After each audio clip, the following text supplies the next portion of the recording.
Yo, welcome back to the neighborhood. How y'all doing? How y'all been? How y'all feel?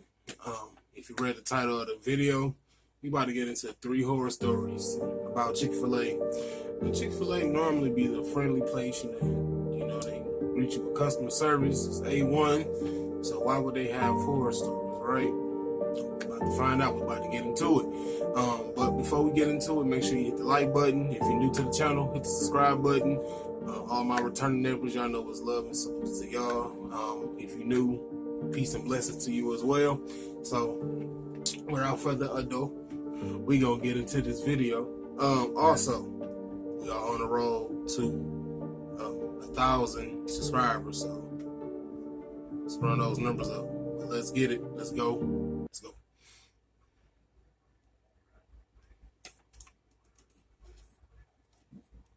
Ooh, I'm gonna drop it. This happened on a weekend, dead in the middle of winter. I'm an only child and 7 years old. This night, my parents finally agreed to my pleas to go to Chick-fil-A for dinner. It was around 7 p.m., but since it was winter, it was already pitch black outside. We showed up, and we went inside to find the place was decently busy. Though it was a weekend, so that was to be expected. We ordered our food, and I went to go pick out where we'd sit. I remember picking a booth in the corner, right next to the play place. Right as the server brought over our food, I quickly began eating my chicken nuggets, knowing that the quicker I ate, the more time I'd have to be in the play place. When I Forget it. Chick-fil-A do got some bomb-ass nuggets. Argue with me if you want to. Comment down below. finished, I asked my parents if I could go play, and of course they agreed. I was inside for maybe 10 minutes, when through the windows I saw that cow mascot Chick-fil-A sometimes has out to interact with the kids. I instantly got excited. It was really rare to see the cow, as Chick-fil-A rarely had someone in the costume. I remember seeing him high-fiving the kids, walking around the building. A few minutes went by, and the cow proceeded to walk up to the play place and open the door. I instantly ran up to him and gave him a high five. But just then, the guy in the costume gave me that hand motion to follow him. Without a second thought, I did. We first went out to play. Kids or parents, teach your kids it's not good to follow strangers at all. It's not good. For one, I'm not about to trust no cow at no chicken place. His door, and then to my surprise, the actual building through an exit in the back. At that point, even at my young age, I realized something wasn't right. As we got outside, the guy took off his cow mask. To my surprise, the guy was really old, mid-60s. The guy was sweating really hard, and honestly looked like he hadn't showered in weeks. I guess I never thought of what I expected the person who was in the costume to look like, but it definitely wasn't that. Seconds after he took off his mask, the dude started to literally pick me up. Now, at 7 years old, I didn't weigh that much, so he had no struggle grabbing me. Now knowing for sure something wasn't right, I squirmed to try to break free, but it didn't work. The guy proceeded to walk to a car in the very back of the parking lot. He dug in his pocket and pulled out some keys. My heart dropped when I heard the sound of the trunk of the car opening. My squirming intensified. I was full on screaming at that point. But luckily, before the guy could stuff me in his trunk, police sirens rang out. It was the most relieving sound I could have heard in that moment.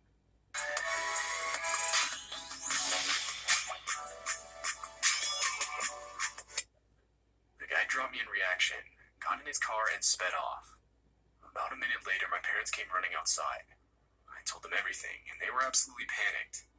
Apparently, the guy was caught only about 5 blocks away as the police saw his car speeding out of the parking lot and assumed it was him. The story goes that the guy who was in the costume held the actual employee with the costume at knife point in the parking lot, demanding he give him the suit. The employee complied and drove away, but called the police on him shortly after. Now that I'm older, I routinely think back to that encounter. If the cops had shown up literally 30 seconds later, I would have been in that man's trunk and he would have successfully gotten away with me.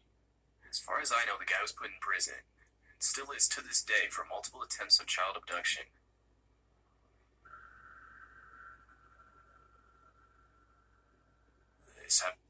See, this is why You gotta watch your kids, as well as why the employee did he call Chick-fil-A like, hey yo, I got held up at knife point and some dude stole my costume. But a few months ago, I had a Chick-fil-A in my hometown. It was a Thursday, and I was just getting off work. I got off insanely late this night. It was like 9 or 10 p.m.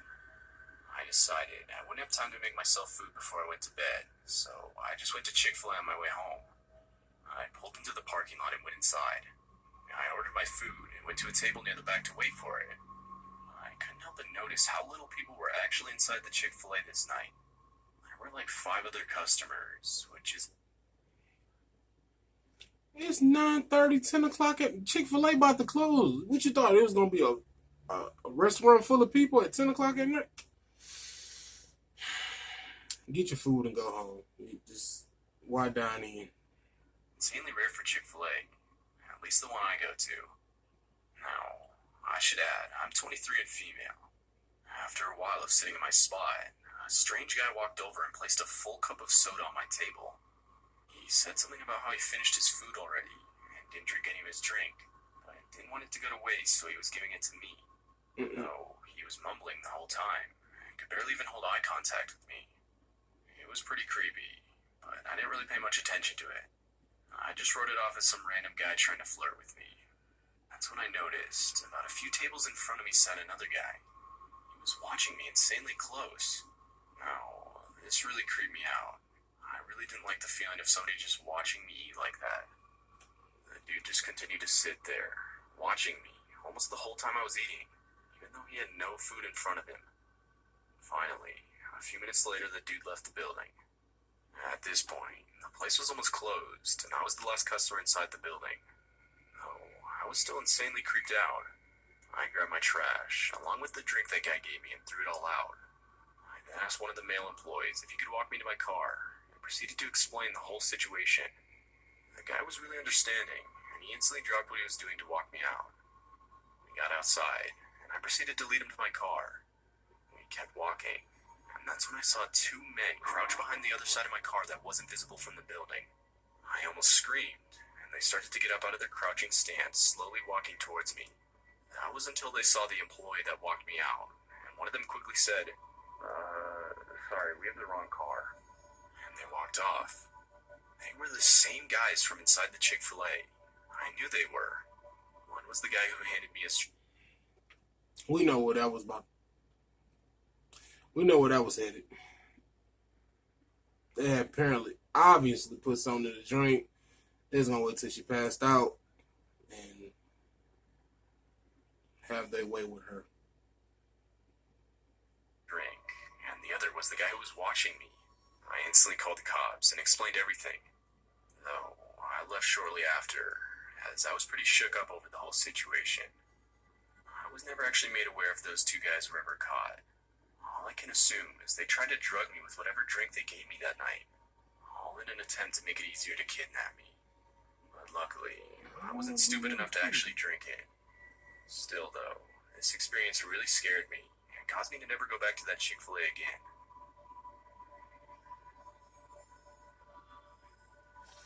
Chicken filler? Y'all out here? This happened 4 years ago. I was 12, going on 13 in just a month or two. My friend, Lindsay, was 14, which was quite a bit older than me, at least at the time, as the 2-year age gap was pretty big. We met in school and quickly became close friends. We were spending almost every single weekend together. Nothing seemed to be out of the ordinary. It was your typical Friday night. We carpooled to her family's apartment after school to spend the night together. After we ate dinner, me and Lindsay went to go hang out in her room. Now, Lindsay wasn't always a positive influence. She had a habit of talking to older guys online and lying about her age. Lindsay showed me some texts between her and a man she was talking to. I don't remember exactly what they said, but they consisted of him trying to convince her to meet up with him, and just the usual things you'd expect from a creep online. According to him, he was 19, tall, and blonde. And once I saw the texts, I asked for a picture of him. Something didn't sit right with me after seeing the messages. She showed me what he looked like, and he was very clearly not 19. The man was at least 40, and looked like he lived in his mother's basement. That's when Lindsay's phone started ringing. It was the guy. Lindsay answered without hesitation, and when I heard the voice on the other end of the call, I felt like I was going to be sick. I could clearly hear the guy trying to convince Lindsay to meet up with him. Lindsay replied saying she couldn't, because she was spending the night with a friend. The mention of that must have sparked his interest, as the guy then proceeded to try and ask to meet both of us. Lindsay, lacking any common sense, said yes, and thus began our plan to sneak. Lindsay, are you stupid? You just hot in the ass, Lindsay. Out and walked to meet this random guy in a Chick-fil-A parking lot. I obviously didn't want to go. I was raised on stories of what happens to teen girls who meet random men from the internet in person. But after adamant pleading from Lindsay that she didn't feel safe going by herself, I agreed. We took our phones with us for the walk. The route we had to take to get there didn't have very many street lamps, and there weren't any houses. We were surrounded by trees on both sides of us. When we got to the parking lot, it was almost empty. The Chick-fil-A was about 15 minutes from closing, and since Lindsay hadn't received a text from the guy saying he was there yet, we decided to go inside. We ordered some milkshakes and went to go sit on one of the booths while we waited. But Is this all in the same city? Because that's like the same guy that worked at the last two Chick-fil-A's. Just asking. while we were sitting inside, I couldn't help but notice a car pulling into the parking lot, just continually circling the building. The car clearly wasn't looking for a parking spot, as it went around the building very slowly around 10 times. All the while, me and Lindsay were just watching it from inside. After we finished our milkshakes, the car was gone, and Lindsay never got a text from the guy saying he was there, so we just decided to head back home. I was honestly insanely relieved that the guy never ended up showing up, but as we were walking home, I couldn't help but notice how many times a car had passed us. The street we walked on to get back was almost completely desolate, with trees on either side of us, so to have even 2 cars pass us would have been rare. But I ignored it. It didn't look like Lindsay even noticed. We got home, and since it was late, we decided to just go to bed in Lindsay's room. Fast forward to around 4 a.m., we woke up to a loud bang. It sounded like someone smacking on the window, though Lindsay's room was on the 2nd floor, meaning something must have been thrown. Me and Lindsay both sat up and looked at each other. The sound came again, that same bang. We both agreed someone had to have been outside, and just then, we heard the heart-dropping sound of a voice whispering, "Hey Lindsay, it's me. I followed you guys home." We both instantly panicked in reaction. hell no. We knew exactly who that was. I started crying. I was honestly terrified. Lindsay ran to her parents' room and explained the situation. Our parents instantly called the police. But of course, when they showed up, the guy was gone. Lindsay went to show them the conversations, but the account was deleted. Neither of us remembered the username either, so there was quite literally nothing the cops could do but take a report. The whole encounter was really disturbing. Lindsay's parents were really mad with her, and this caused me to lose connection with her as a friend over the next few months. I haven't seen her in a while, and I'm not entirely sure whatever ended up happening with the whole situation. I just hope that guy never returned.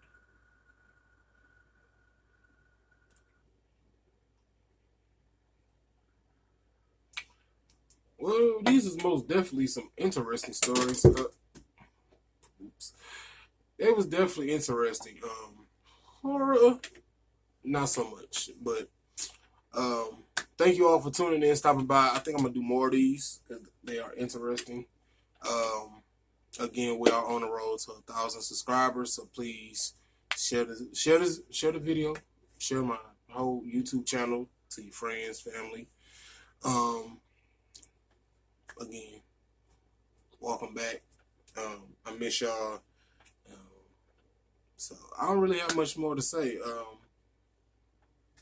I might record another video because this one's kind of short. It was medium range, so it is what it is. But y'all stay beautiful, stay blessed. Salute.